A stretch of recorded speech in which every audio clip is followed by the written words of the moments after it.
Sin City. Vegas is lights. Vegas is money. Vegas is, you know, everybody goes there to play. And I thought I can make a better living in Vegas than I can in San Diego, and they were right. I found a place to dance. I found a hookup for my drugs. We did private parties all the time. And one day someone offered an opportunity to some of us girls to do a private party, and we got in a limo and began to drive outside of Vegas. And I began to get a little worried because we were driving a little bit too long, but Pepper was always in control. And I was like, when are we gonna get there? Because we've been driving a long time and we were in the desert, I could tell. We kept driving, and I began to get a really sinky feeling in my stomach. I thought, they're gonna rape us and they're gonna kill us and nobody's ever gonna know where we are. This is it, this is how I'm gonna go out. Were these seedy characters? Oh yeah, are you kidding? So Yeah. you're dealing with... Oh yeah, but I didn't care. Pepper was fearless. I'm always under the influence of meth. Was that the drugs? Oh yeah. When you're under the influence of meth, you are invincible. That's why you see people do what they do on television under the influence of meth. They're almost like superhuman. I would mouth off to anybody. You didn't want to cross me. I had a temper, I had a mouth. I mean, it was when you're under the influence of meth, you're superhuman and you feel like you're invincible, but it's insatiable. You can never get enough of it. You always have to keep doing it. So finally, in this limo, we stop, and I'm thinking, okay, phew. We had to drive a long way out because whoever's going to be at this party, you know, they don't want anybody to know they're here, right?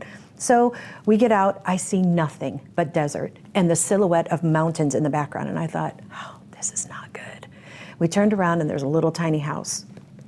We went in the house and I'm thinking something's not right here. Usually there's a big table just like this, mounds of coke, meth, weed, alcohol everywhere, you know, music, and nothing was there, nothing except a souvenir shop. And I'm like, what is going on here? And this man walks out, and I kid you not, he looks like Colonel Sanders from Kentucky Fried Chicken. And I'm thinking, what the heck? And he just begins to look at us. He just begins to look at us, like, you know, and kind of like, I like that one, I like that one, I like that one, and I like that one. And I'm thinking, what? Kind of like cattle. Yes. And I got angry. I got angry and I said, somebody needs to blankety blank tell me what the blankety blank is going on here, blankety blank right now or I'm out. You know, that was Pepper. And he just kind of laughed at me, like, you're not in control here, honey. And I said, what is going on here? Where's the party? Where's the men? Where's the music? What's going on? And he said, you don't know where you're at? I said, no, somebody blankety blank tell me. And he said, you're at a brothel.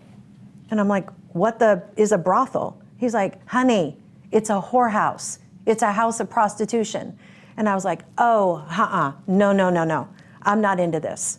I'm not into this. Pepper is not into hookers.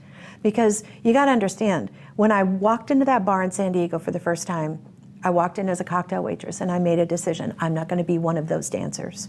I'm not gonna cross that line. And then I crossed the line and I became one of the dancers. But at the end of the night, when the bouncers would walk us out to our cars, Ben, we would all look across the street at the hookers, across the street at the two-bit motel there, and we'd be like, we're never gonna be like one of those. They're there and we're here. Now I'm in this brothel. And I'm like, no, this is not what I'm into. And the man, he could see that I was upset. And he said, let me tell you something, I'll make you a deal. You stay with me for 1 week, and if you don't make more money than you've ever seen in your life, I'll drive you back to Vegas myself. He said, you don't have to do anything you don't want to do, but you stay with me for 1 week, and I guarantee you'll make more money you've ever seen. And he was right. But that put me back in control.